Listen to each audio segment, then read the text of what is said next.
After Harold finished, tears of humiliation welled up in his eyes, but he didn't dare to step out of line right then. He knew his grandma must be incredibly disappointed in him.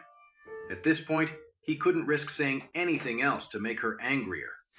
Mrs. Wilson saw that Harold had admitted his mistake, and she felt a bit of relief. She didn't want her grandson kneeling to Charlie, but the thing was, that terrible oath was tied to her own life. She was a devout Christian, and if Harold didn't follow through, she was afraid she'd have trouble sleeping and eating, terrified of some kind of divine punishment. So she looked at Harold and said lightly, "Harold, let these 3 bows be a little lesson for you. Don't go around making bets you can't be sure you'll win. And if you do bet, don't drag your family into it." Harold said, his face grim, "I know, Grandma. It won't happen again." As he spoke, his eyes shot a venomous glare at Charlie. He was thinking about what a piece of trash Charlie was for forcing him to kneel, making him lose face. He vowed to himself that he would kill him for it, sooner or later. Then Mrs. Wilson spoke up. "It's wonderful that we won this contract today. Everyone needs to get to work immediately. We have to use this opportunity to build a strong relationship with the Emgrand Group." Charlie chimed in from the side. "Grandma, since Claire was the one who secured the deal, shouldn't the position of company director go to her?" Mrs. Wilson's eyebrows shot up, and she couldn't help but have second thoughts. She had said that whoever got the contract could be the director. However, the thought of Claire, whom she had never liked, and her good-for-nothing, irritating husband, made her change her tune. If she promoted Claire, and Claire was no longer under her thumb, what would happen? At that moment, she wanted to take back her promise. After all, she hadn't made some life-or-death oath about it, so she could do it with a clear conscience. However, she knew she couldn't say that right after Claire had just landed the massive contract, so she found a convenient way to stall. "Well, tomorrow night, I'll host a banquet and invite all the important people in Oris Hill.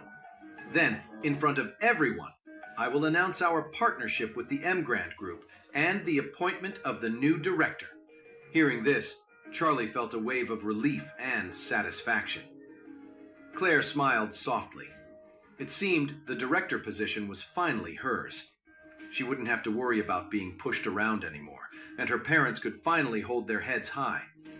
Mrs. Wilson turned to Claire and said, "Claire, there's one more thing I need your help with." Claire quickly replied, "Of course, Grandma. What is it?"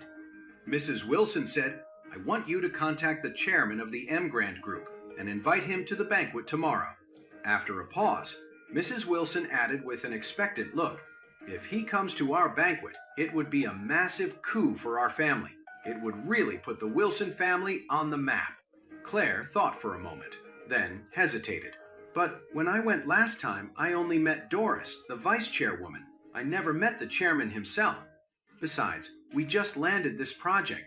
Isn't holding a banquet like this a little aggressive?" "So what?" Mrs. Wilson retorted. "I want everyone in Oros Hill to know that we're tied to a powerhouse like the Emgrand Group now. This is how the Wilson family is going to grow. Even if the chairman can't make it, it's fine to just invite Doris. She's the second in command at the Emgrand Group, and having her there would be a huge boost to our reputation." At this point, Mrs. Wilson was practically giddy. The thought that the powerful families who once wouldn't give them the time of day might one day have to come to them for favors filled her with a rush of excitement. The Wilson family, under her leadership, was going to be more magnificent than ever. Claire considered this for a moment before replying hesitantly, "I understand. I'll try." "This isn't about trying. You must get an invitation accepted." Claire nodded meekly, then quietly turned to Charlie. "What am I going to do? What if the chairman doesn't come? What if Doris doesn't want to come either?" Charlie laughed and said, "Just try it. You have Doris's number, right? Who knows? Maybe she'll say yes the moment you call." He thought about the upcoming banquet. It was a chance to show off the Wilson family's new status, but more importantly, Claire would be announced as the new director. His wife was getting a promotion, and he was proud to be her husband. Claire, of course, had no idea her husband was the very chairman they were talking about. She sighed, conflicted. He's the chairman of the Emgrand Group, she said, and they say he's the heir to the Eastcliff Wade family. Why would someone like that ever come to our little banquet? Charlie smiled and said, You never know. Maybe he's just a regular guy who likes to stay home with his wife, cooking and doing the laundry. Claire shot him an annoyed look. You think everyone is just like you? Charlie nodded. Yeah, it's very likely the head of the Emgrand Group is exactly like me. Claire scoffed and muttered under her breath. Get real. How could that even be possible? Knowing Charlie was just joking, Claire paid him no mind. She stepped aside and dialed Doris's number. The call connected quickly. Doris's cheerful voice came through. Miss Claire, hello. Hello, Miss Young. I was hoping I could ask for your help with something, Claire said, a little embarrassed. Of course. What is it? Doris replied. Claire gathered her thoughts, took a deep breath, and bravely asked, I was wondering if the chairman is free tomorrow night. We're hosting a banquet to officially announce our partnership with the Emgrand Group, and we were hoping the chairman might honor us with his presence. Doris was quiet for a moment before replying, Miss Claire, I can't make that decision for him, but I can certainly ask for you. Claire said respectfully, Thank you. I would really appreciate that. After hanging up, Claire clutched her phone anxiously, waiting for a call back. Just then, Charlie's cell phone rang. Charlie's eyes widened. He mentally kicked himself. He'd forgotten to put his phone on silent. It had to be Doris calling to ask his opinion. Charlie composed himself, answered the phone, and said casually, Yeah? Doris's voice came through. Chairman, the Wilson family is hosting a banquet tomorrow night. Would you like to attend? Charlie replied, Oh, that. Yeah, fine, I'll go.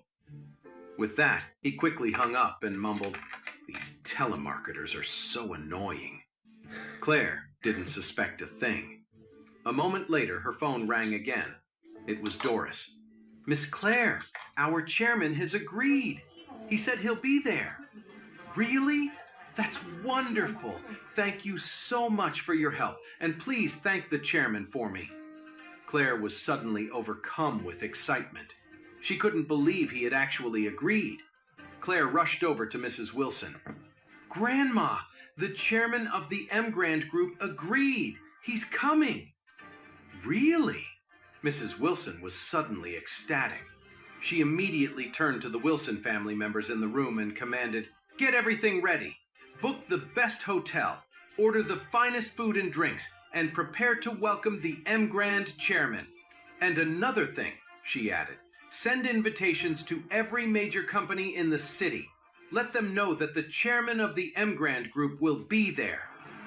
In an instant, the entire Wilson family was a flurry of activity. Everyone was buzzing with excitement, calling various business partners and the most influential figures in Oris Hill City. This was, without a doubt, a game changer. Soon the news had spread all over Oris Hill. The mysterious new chairman of the Emgrand Group was going to make an appearance at the Wilson family's banquet tomorrow. Mrs. Wilson fielded countless calls, answering every one with a smile. She was overjoyed. After tomorrow's banquet, the Wilson family would be the most talked-about family in Oris Hill City. Thinking about it made her smile with excitement. All right, that's enough for today. Start preparing for the banquet. This meeting is adjourned. After the meeting ended, Mrs. Wilson went back to her office. Harold, rolling his eyes, followed right behind her. Grandma, are you really going to make Claire the director? Harold asked bluntly as soon as they were alone. Mrs. Wilson's brow furrowed. She said coldly, I already promised Claire. Why shouldn't I give her the position? Harold pushed back. Grandma, you can't let her be the director. And why not? Mrs. Wilson retorted. She landed us a huge contract. She's the hero of this company, and she's earned it, Harold said quickly. The only reason Claire got the M. Grant contract is because Wendell from the Jones family was helping her. I heard he went to her house yesterday, and then, surprise, surprise, the M. Grant Group signs with us today. What a coincidence! I'm telling you, it's because she slept with him. Mrs. Wilson's expression darkened. Is what you're saying true? Harold insisted. Of course it's true. Wendell definitely went to see Claire last night. You can ask around and find out for yourself. Then Harold added, Grandma, she's a married woman. If word gets out about her and Wendell, people will say the Wilson family only got the M. Grant Group contract because of that. What would that do to our family's reputation? To your reputation? Mrs. Wilson frowned. Deep down, she already believed most of it. She knew Wendell had a thing for Claire. On her birthday, he'd given her a lucky charm he claimed was worth $3 or $4 million. That would certainly explain how Claire managed to land a $60 million contract. Harold pressed on. If you make a shameless woman like that the director, our reputation will be destroyed. We have to pick someone else for the job, and then we can give them the credit for landing this deal. It should be a man. That's the best way to avoid any more rumors. Mrs. Wilson nodded slowly. She was almost completely convinced. Looked at this way, she really did have to pick another director to put an end to the rumors. If people started saying that the contract was because of Claire and Wendell, she could just point to a new director and claim they were the one who secured the deal. That way, no one could say the family relied on Claire selling herself. Besides, Mrs. Wilson had her own selfish reasons. She'd never liked Claire. She had always favored the men in the family over the women, and she didn't want to see Claire gain any more power or influence. She had to keep Claire in her place to make sure the Wilson family's assets wouldn't fall into the hands of an outsider. Thinking of this, she made up her mind. So she looked at Harold and said coldly, Harold, from now on you'll listen to me. You'll do what I ask you to do, and you won't do anything I forbid. Do you understand? Harold immediately answered with devotion. Grandma, don't worry. From now on, what you say goes. I'll do anything you tell me to.